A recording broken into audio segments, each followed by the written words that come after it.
What to do, what to do. This is the Brothers on Books podcast where we find great books that will give you real value and actual steps and have fun in the process. Please reach out to us at brothersonbooks@gmail.com for any book recommendation or if you would like to be a guest host for a particular book you have in mind. A great review or rating on whichever platform you're listening to would be greatly appreciated. Lastly, if you can think of any friend, family member, or coworker that might like this episode, please pass it along. Remember, if it's a dark and stormy night and you need a drink to warm the depths of your hearts, we at the Brothers on Books go with Encha Matcha, the best matcha for the best brothers. And now our listeners will get 10% off when they use the link or the coupon code in the show notes. I'm Alex Allwine, and with me as always is my brother Jack. Jack, how you doing? Doing great, Al. How are you? I'm doing just dandy. I guess, we're about, for those of us that don't know, I'm about to be seeing you tomorrow. We're both going back to Michigan. And I'm currently in a hotel in Atlanta. And I guess we have, the goat of podcast guests, Godmother Sharon back. Sharon, how are you? I'm fine. How are both of you? Yeah, I'm doing okay. So I guess with that said, Jack, what book are we doing? Today we are discussing Joe Haldeman's The Forever War. Um, And before you and all this, start, I want to say something after you're done explaining the book. okay. I was just going to say, this is the third and final one of my sci-fi picks from the latest book draft. It seemed very interesting when I was looking through it, and it was, I think, a good read. Sharon, what did you want to say? What I wanted to say is that for many years, your brother has been telling me I need to read sci-fi. And I tell him, oh, absolutely not. I wouldn't like it. But this was a very good book, I have to say. And I understood it wasn't as scary or sickening as I thought it was going to be. I was gonna say to just this was the first book that I got you to read science fiction on, but I sort of did it as I'm sure we'll get in through telling you that it was more of an anti-war book than really like Yes, quote unquote sci-fi book. And I that, think it was really the anti-war sentiments that got you really that's probably interested true. in reading it. That's probably true. Okay, so I just wanted the world to know that Alex made me do something out of my comfort zone, and it was good for me. Yeah. Yeah, so I guess Jack, how did you come across this? How did you pick this? Like the other sci-fi books, I picked them all at a bookstore called Second and Charles. They had a sci-fi section of these, I think what they're calling like science fiction masterworks, and there were all these like republished old school sci-fi books, and they were like super cheap. They were like $5. So I read through like dozens, and yeah, I picked three, and this was one of them. What were Good. the other Second two? and Charles. The other two were Fury, which you've discussed, and then the last one, the Philip K. Dick book, was Oh, called Time out Time of Out of joint. Joint. Yeah. okay. Okay. I Yeah. would say I think this was probably my favorite of the three you picked. Uh, Okay. Had uh, you, Alex, had you heard of this book before Jack brought it up to so you? when he drafted it, I felt like it was something else, but I actually had heard another YouTuber give a relatively detailed analysis on this book. The guy goes by like Feral History. That's his YouTube name. Uh, he does a I would say a very good job. He usually has between 20 and 30-minute like videos where he does in-depth analysis of like both movies and books and just talks about usually their political and societal like ramifications of the book. So like an example of something he would do is he would like break down in one episode I remember him talking about he like broke down the economy of like Star Trek, which was like it sounds super weird when I say it out loud, but it was pretty interesting to listen to. Um, so What did he say about this book? yeah, I mean he was very, the book is like anti-war and it's about like the futility of like fighting. I'm sure we'll get into it. Like, why do we fight some of these wars? And essentially the purpose, he was just saying like the purpose of the war is just war. Like there's really no grand purpose of what they're doing. Mhm. Like the Because entire, I don't know. halfway, I good. guess we're about to get through it. Like, I mean, they kind of like they talk about it in the book. Like at halfway through, when he goes back, I don't know. I guess do you want to first give maybe a rundown of like what happens? I mean, they're fighting this. It was I think the world that they were fighting on was called like Sharon or Charon. That Um, was where they did their training. oh, that was the training. Okay, so what was I forgot the name of the planet they were on.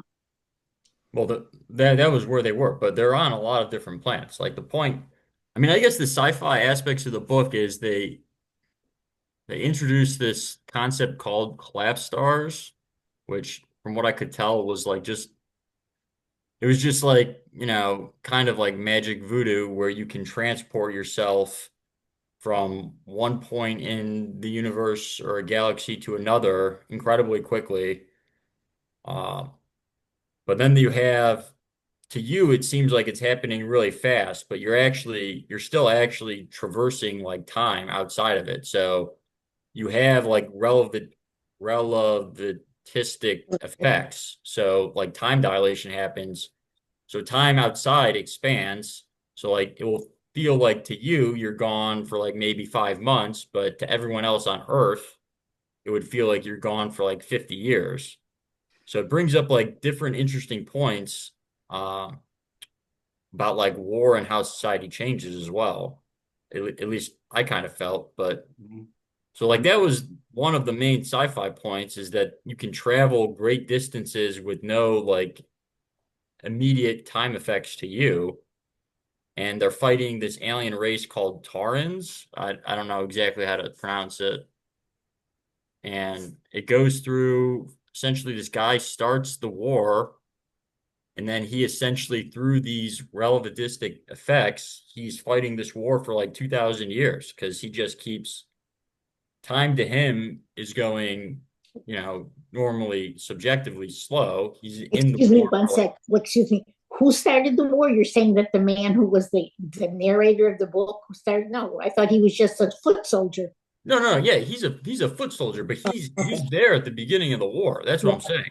Yeah. He's there Okay. at the beginning and he's there at the end. And the war lasts like, you know, I don't remember exactly what it was. It was like 1,500 or 2,000 years.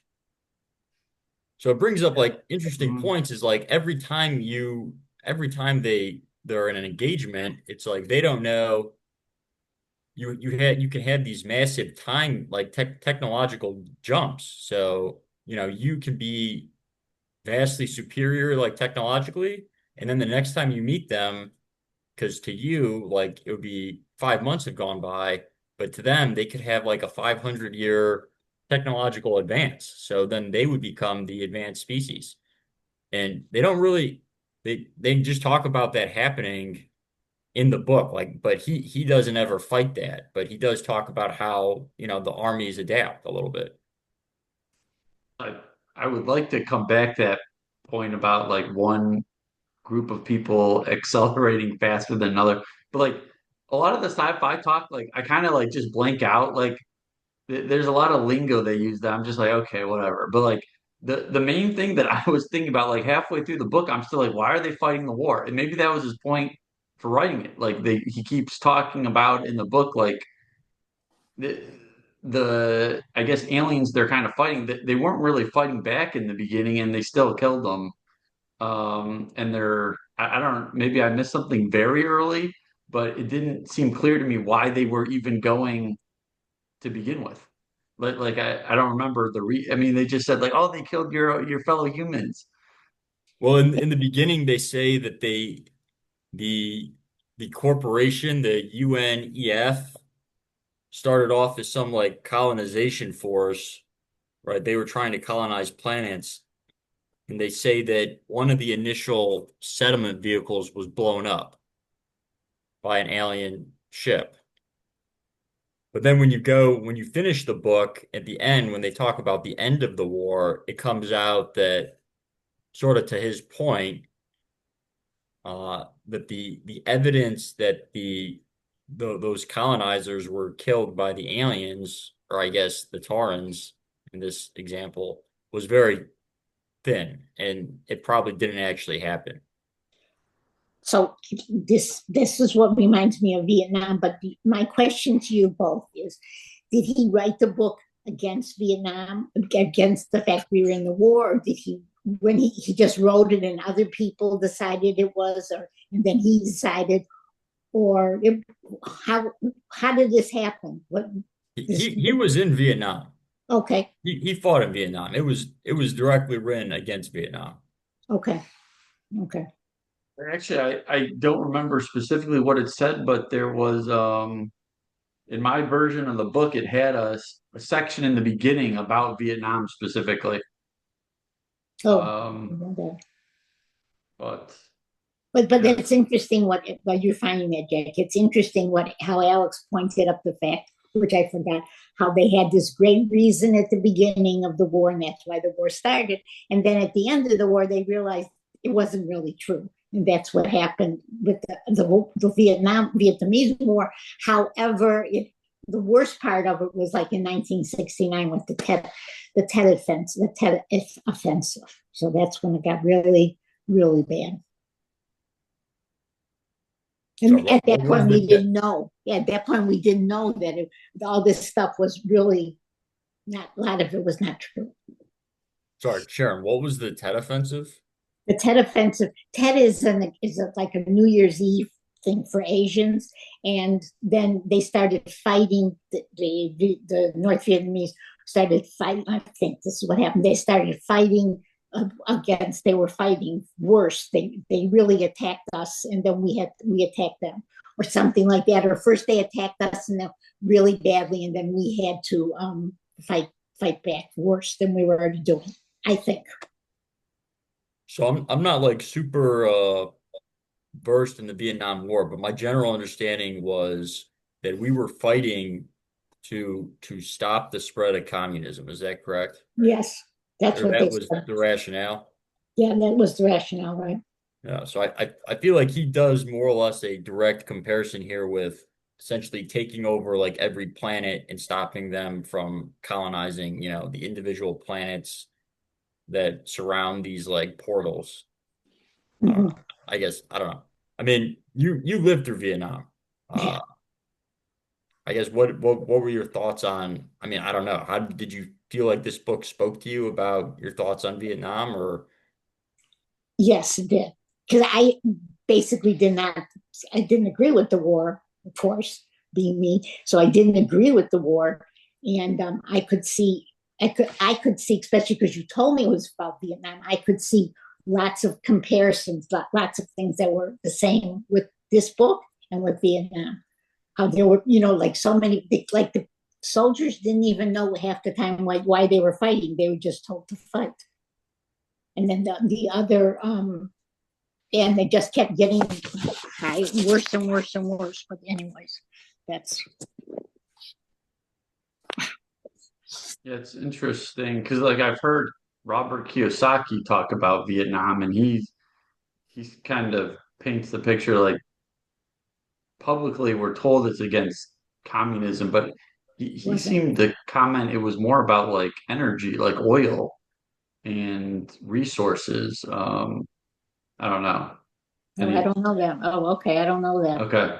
Yeah, I'm so just in the book, I feel like he's saying that the entire point of the war is to unite Earth and like build up the economy. Really? Yeah, like everything he sort of when he goes back to Earth, like midway through the book, they're like a couple he's talking about how well not only that, but like all there's like an incredible brain dump because like normally when you think of at least for Vietnam, when you would think of someone that would go and fight, you're probably not thinking of your highly skilled, physicists, chemists, biologists, like medical doctors that are going to be like frontline grunts, correct? Correct. Right. Because So they got out of it. See, because most of the people who went, most of the men who went were middle class, lower class people that didn't have college education. If you decided you wanted to become a teacher, then you didn't have to go. Right, but If you were, in this book, there's a conscription draft where it's like literally you have to be like the smartest and like the most physically fit yeah, and have some like type of special degree, and then they're conscripting you. yeah, that's the opposite of what So happened here.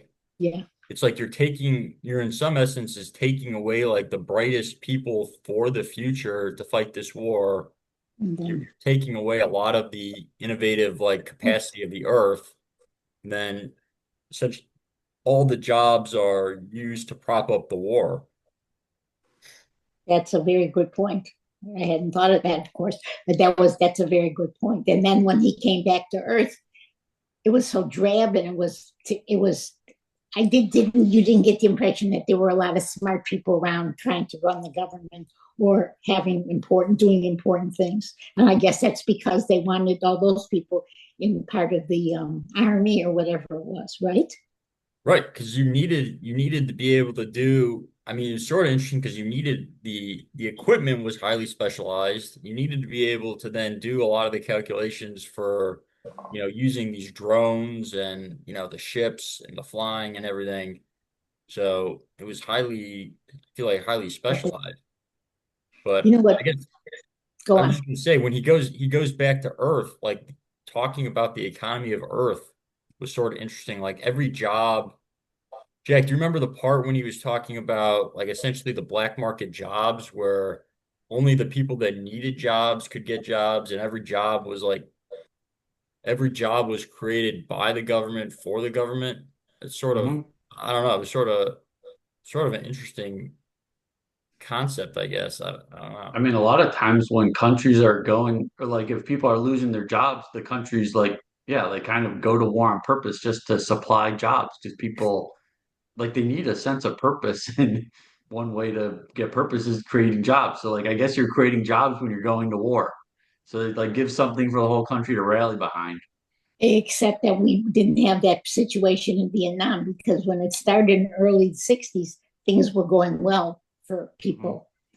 Mhm. They were financially better off than they had been before the World War II, and there were more educated people. So we were not in that position. So what was the point then? Like they literally were just saying like we're going to fight communism? Right. Mm-hmm. Well, that was, during the Cold War, everything that we didn't like was communist. So we had to fight them. And they also were afraid of China because China was so close. And I guess they were sort of helping them, I guess. But my history of the Vietnam is not very good. But I know that I never thought it was good. But, anyways, like in the beginning of the war, which is interesting, and I always tell you about your grandpa, but I don't know if you're interested, but I remember him having a big discussion with a friend of his. I was at Dad's house, and he was saying at that point, like in the early 60s, that it was important that we were there. And I don't know if he changed because he died so soon after that, but it really, I mean, lots of people started changing their mind. They thought it was a good idea, and then they saw all these men coming back killed, and we didn't seem to be winning anything, and we kept on going. And so that's what turned a lot of people against the war. I mean, yeah, I guess I would say if you have a real reason to be there, Mhm. uh, I guess you have to weigh the pros and cons. But if you don't have or if you're there under false pretenses, I would say it's very bad. See, I'm not sure how this goes together, but I do know that Vietnam was under control of the French until the 50s. And then they pushed the French out. And then I'm not sure if that's when I think that we basically started coming into Vietnam in the 50s and then the 60s, and then we were pushing certain people for be head of the government. Going back, the Vietnamese did not want the French there, obviously, because they were colonialists. And anyway, so by the early 60s, we were sort of there, and we were telling them what kind of government they should have. And the other government in Hanoi, they were communist. So, anyways, that's about all I know. So, Yeah. me just talking my mouth off. But let me say what interested me was so interesting.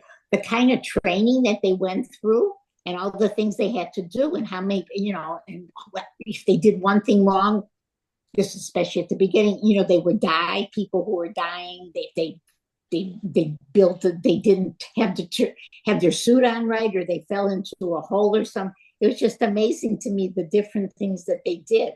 I guess that's the sci-fi part, the different things that they did that you never would, I never, that we never have done yet at this point. Yeah, sort of to your point, like they talk about, I feel like it's in the beginning of the book, they talk about how like how advanced these suits are. But then not only are they so advanced, they seem so hard to use. It seems like the suits are almost resulting in a lot of user errors that are, causing deaths. And it seemed very seemed like almost super cavalier to me that you're one like investing such a large amount of money in the people. Like, these are very specialized people and the suits can't be cheap, that they're like so kind of like nonchalant about these like training deaths, which was because even in the beginning of the book, they have like a training, like a quote unquote training war, and they kill like four people. It's just like, what is going on? Like Right, right, how is an army training like this? right, right. And I wonder how many people in our army die during training. I mean, I bet it's not zero. That's Well, I'm right, sure. but you don't have any in any profession people would, you know, I'm not going to say any profession. There are definitely deaths in like professions. Like there are chemists that die, like doing, chemistry. So like there are deaths in almost in many fields.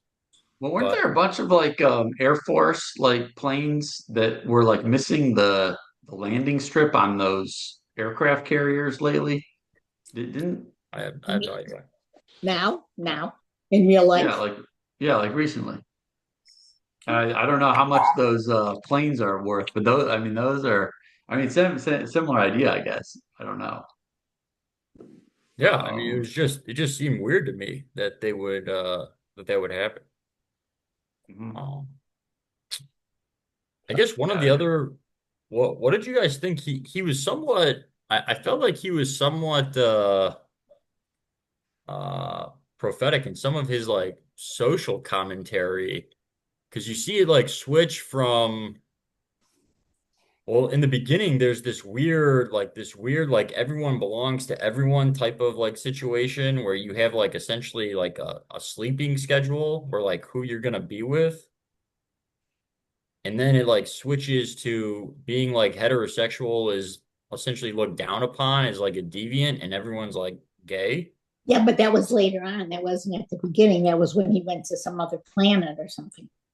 That Right, wasn't but no, all of Earth becomes like that though. well, true. I think they were that yeah, like in the middle of the book when they come back to Earth, I think it was portrayed like it was encouraged to be homosexual because that would limit the population growth, and the population had like ballooned, and I think some crazy high percentage of people were unemployed, so they wanted like less people on the planet because they couldn't even support.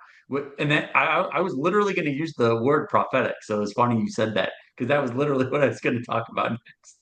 Because Oh, well, also literally at one point he was using like they them pronouns. And I'm like, man, Yeah. there's no way he could have really? I known didn't that. see that.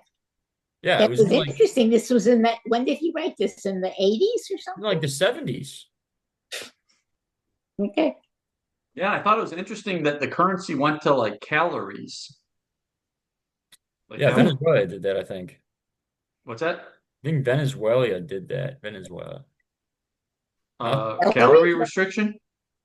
I think they were, yeah, Uh, essentially. yeah. Mhm. Mm, Not too long ago. Okay. I could be getting that wrong. mm. But then Okay. it was like an exchange though, because it was right, because I think they were talking about like how, you need like X amount of calories, but like is 1,000 calories of steak worth the same as like 1,000 calories of like ground beef?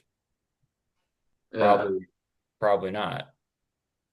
Okay. Yeah, I think there was some calorie inflation on the pricing. I don't know. Yeah. I think one of the things as we're talking that makes me think the fact that when everybody became homosexual, it's like the discrimination against heterosexuals. He was talking about discrimination against different groups of people, and in this case, it was the heterosexuals.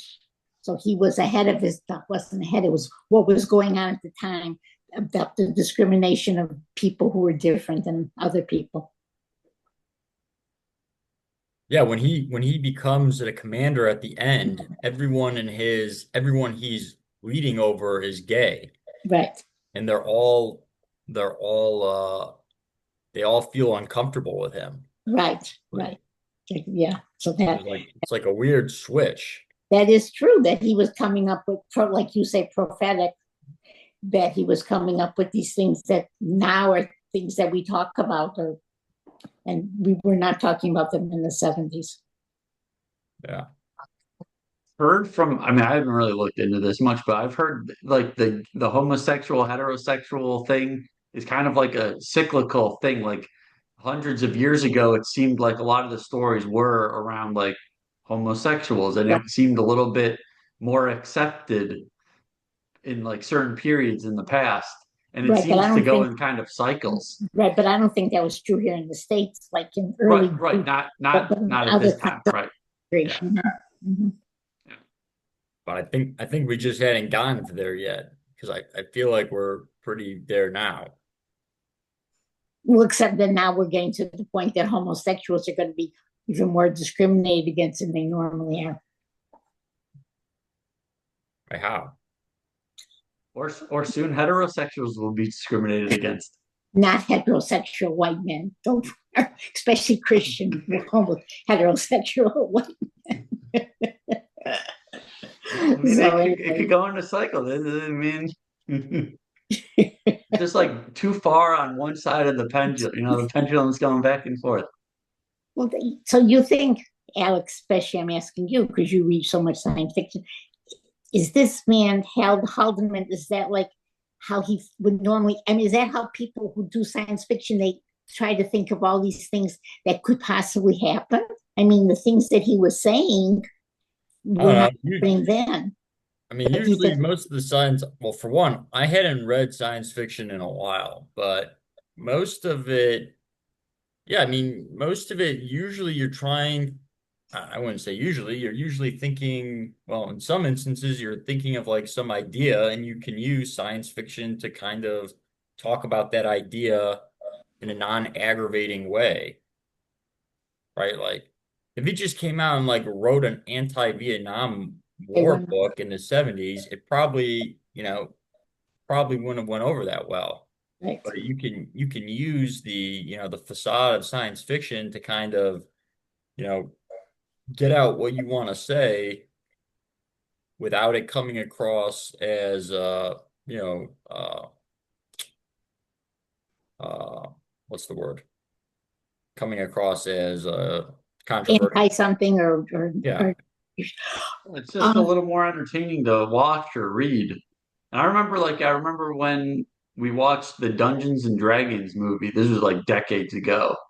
And it was basically a story of like the US Civil War, but with like, you know, dragons and it really I think in with kids in particular, it's a little easier to learn if there's something like entertaining to watch or kind of follow along with that's that seems not so real and like you're using your imagination a little bit more.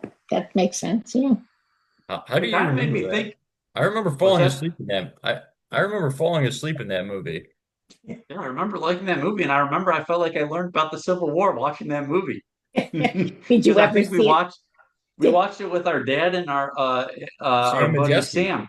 Yeah. Yeah, so and then Sam was pretty well versed on the Civil War, and I remember on the car ride home we were discussing it, and it was like, yeah, this is basically about the Who's Civil Sam? War. Who's Sam? One of our Your buddies. your okay. So did you, Alex? Did you ever see it again? Like, did you feel different about it when you saw it again, or you never I saw it? never saw it again. That movie came out when I was in the fourth grade. Oh, okay. And I fell we went to like an 11 o'clock showing on a Saturday night and I fell asleep in it. And then That's true. Dad hated it, said it was terrible, and Um, I never proceeded to watch it again.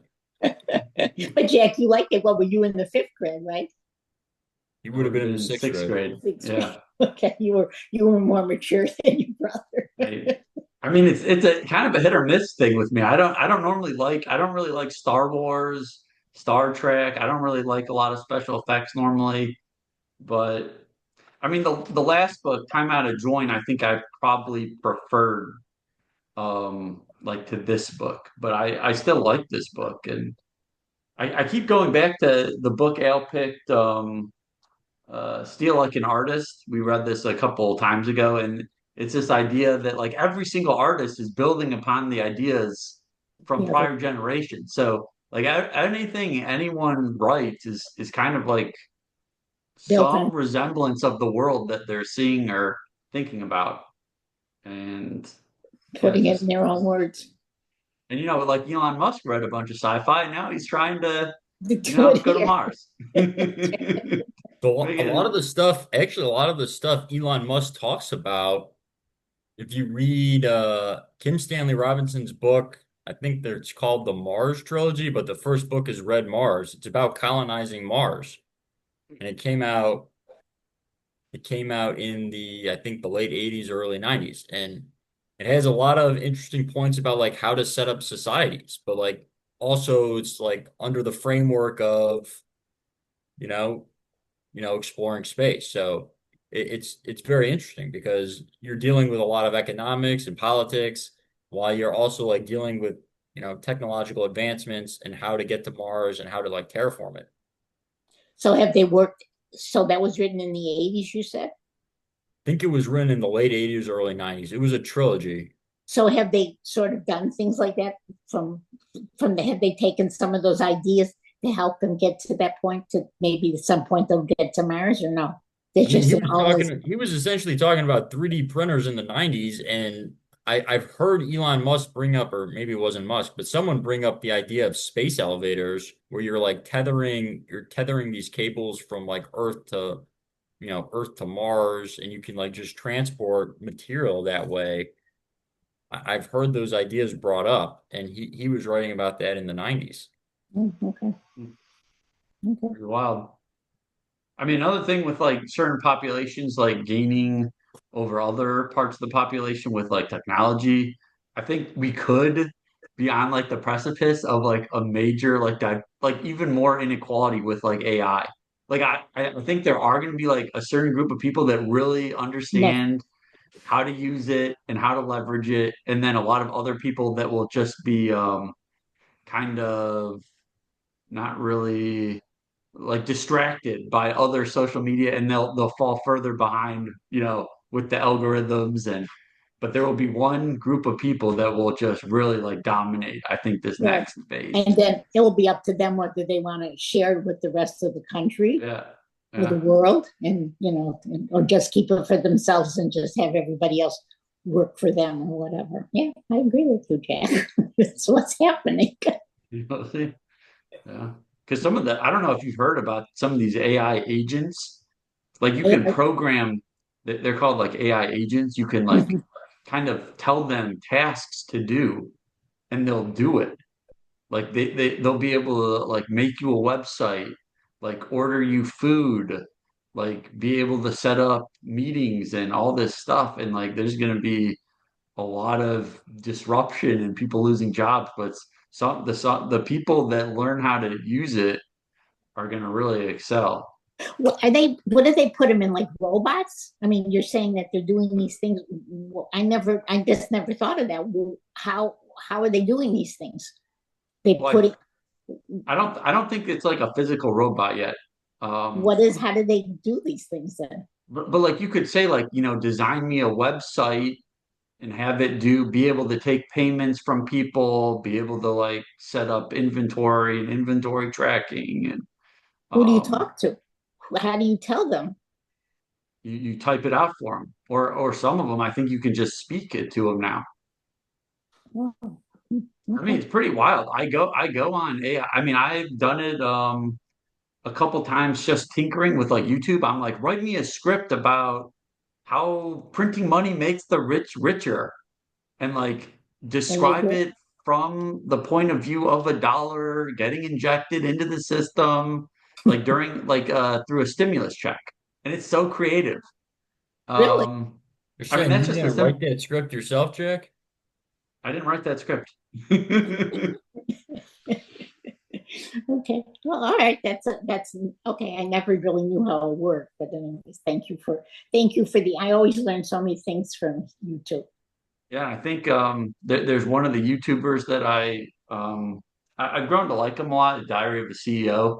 He said he's working with I guess an AI that will allow like editing of the background, so he doesn't physically have to be there with, I guess, the people he's interviewing, and it'll still look like he's there in the room with them. And it's a big deal for him because I think he pays like an exorbitant amount of rent in London. So it's going to save him millions of dollars. Um, like with this, yeah, just another way. But yeah, we'll see. We'll see how Yeah, long it is before like robots are like doing our plumbing issues, and I don't know. I think we're a ways away from that still. But probably who so. Yeah, knows? Who knows? I yeah. feel like technical jobs will almost be one of the last things to go. What do you mean by technical jobs? Technical with the AI or the technical with like plumbing? Technical What do you mean? like trade work, like plumbing, electrical, Yeah. carpentry. Like, I Hmm. feel like that would be someone that just works at a desk, and I feel like that would be much easier to replace with AI than someone that has to go like replace a toilet. Hmm. That's true. Yeah.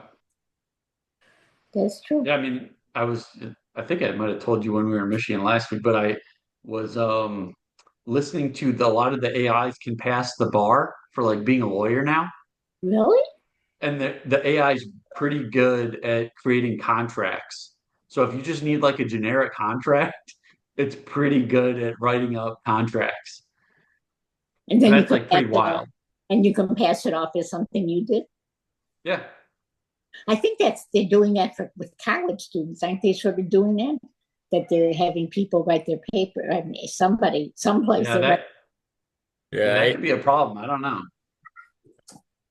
Okay. it'll just shift like how learning is done. Like, right? Like the emphasis should, I don't know. Yeah, I don't, it'll be interesting what school looks like in like a couple decades. I mean, I don't know. Yeah. Mhm. Well, I have to say that this is a in much more in-depth conversation I thought we'd have about this book. Because, as I said, when I came in, I had no idea what we could talk about, but we talked.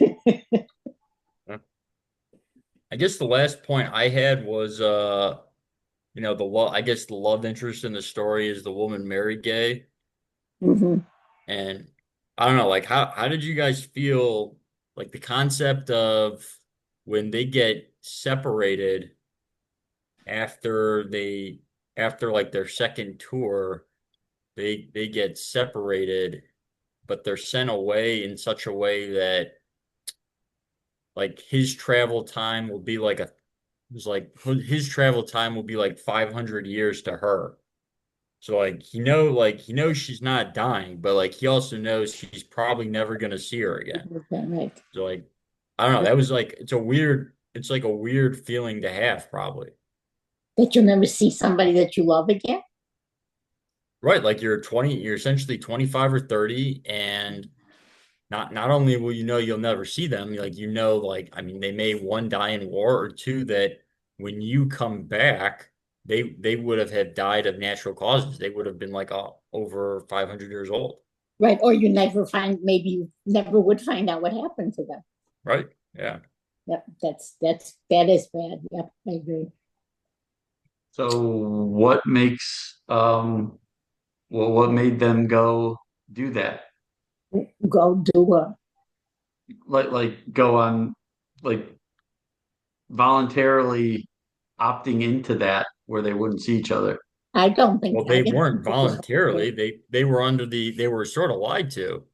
They were under the impression, well, one, they were under the impression they would be instructors on the moon, and then they got, I think they essentially were then immediately deployed to some other planet, and then they were separated, like forcefully by the army. yeah, I didn't think it wasn't voluntary. Okay, so but I guess so you're talking more like the morality of separating people on purpose, kind of.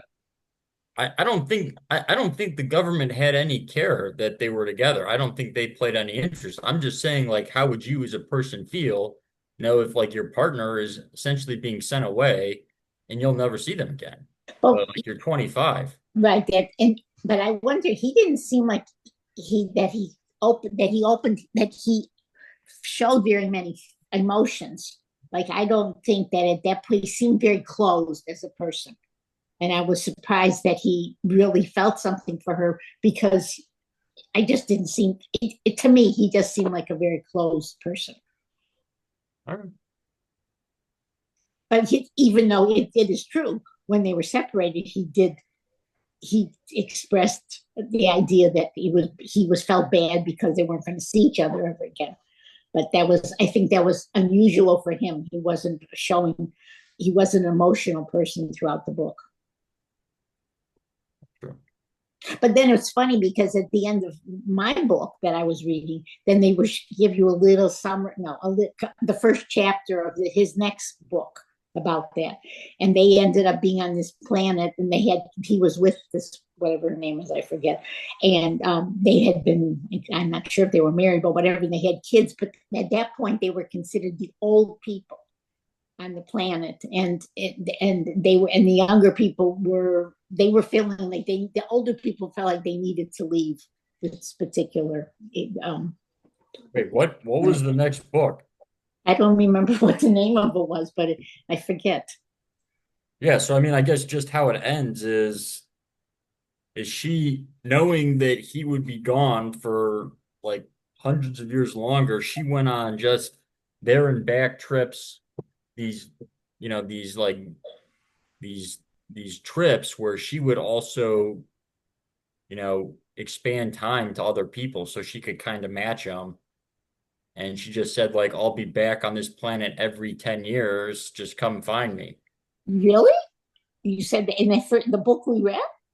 Yeah, right. That's how it ends. I didn't see that. No, to me, the way it ends in my mind is they just got together.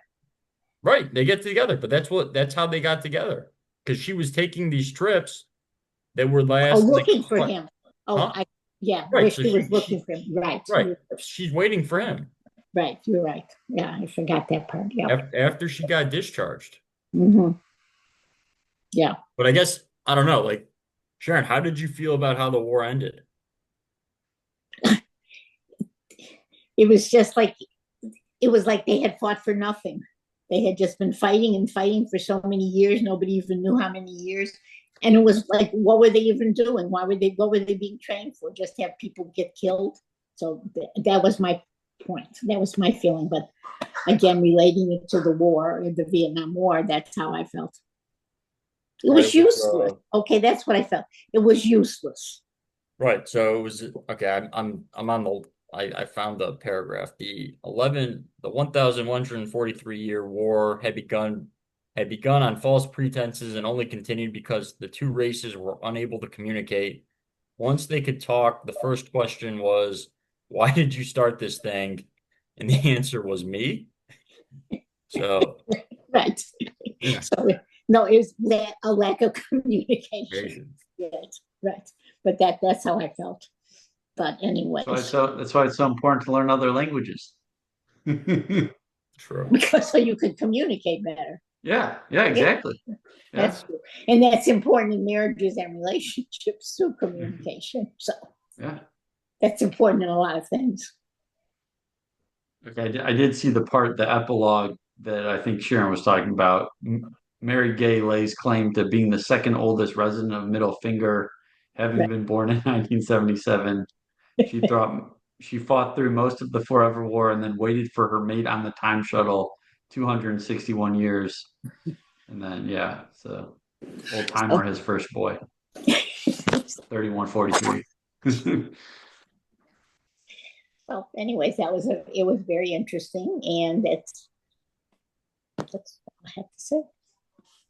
So you'll read another sci-fi book, Sharon? Yes, I'm going to be talking to Alex. I don't think he wants me to talk about now, but after this meeting is over with, I'm going to ask him about some books so we can read together, all of us. Cool. So Cool. that's the story. Any last thoughts? I think that was all the main topics I wanted to touch on. I got. Okay. Well, with that, please reach out to us at brothersonbooks@gmail.com for any book recommendations, or if you'd like to be a guest host for a particular book you have in mind. A great review or rating on whichever platform you're listening to this would be greatly appreciated. And lastly, if you can think of any friend, family member, or coworker that might like this episode, please pass it along. I am Jack Allwile, and with me, as always, is Alex Allwile. And today we had special guest Sharon Applebaum. And Al, I believe next time is the last book in this cycle of the book draft. Don't have it with me, but I believe it's The War of Art. Was that the one you were reading last week at home, Jack? No, that was That was The still like Artist's another. Way. Okay. Okay. So when we get off, I'll talk to you too about books. Yeah, War of Art. Yeah. So okay. Well, with that, see you next time. Adios.